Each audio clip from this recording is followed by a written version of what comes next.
you're studying and you found it interesting and you're like, oh, I'm going to go in this direction? Well, the topic of psychedelics was something that came up sort of along the way. Yeah. But I did go into psychology with the intention of working specifically with people experiencing dependence from alcohol and other drugs. Yep.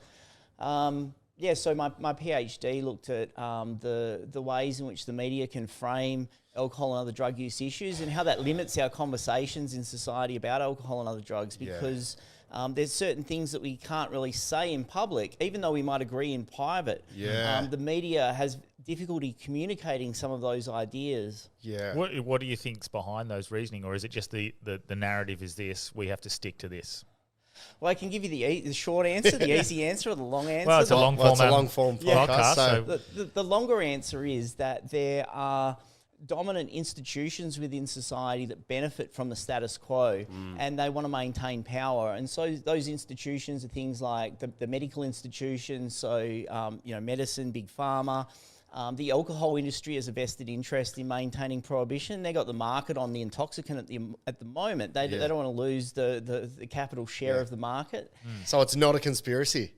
Oh, I don't think it's a conspiracy. I think it's come about from racist reasons. The reason drugs are prohibited are purely historic. I mean, if alcohol was invented today, there's no way it would be a legal drug. It would be absolutely banned. And when we look at why cocaine and cannabis were banned, it was because of concerns about the use of those drugs by Black Americans and Mexicans.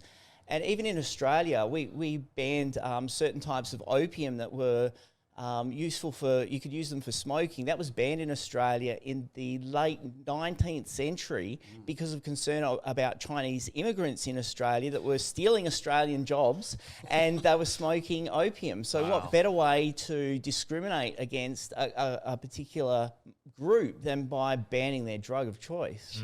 I see this with as well, like the people who were protesting, and I think you brought this up in your TED Talk, the people who are protesting, the Vietnam War and that, they're usually all having a bit of LSD, and they felt like this was the way to sort of stamp that out. Yeah, absolutely. The prohibition of psychedelic drugs in the late 60s and early 70s by the Nixon government was around the concerns of hippies. They saw that hippies were public enemy number one. They were protesting against the Vietnam War. Things weren't great in the US at the time either, and the Nixon government needed a scapegoat, and so they used hippies.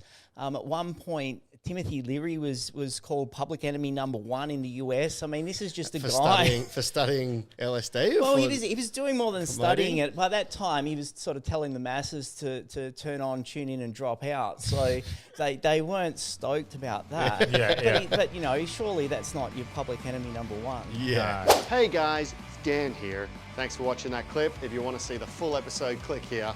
More clips like that, click here. Subscribe and follow so we can make money off YouTube right here. Thanks, legends.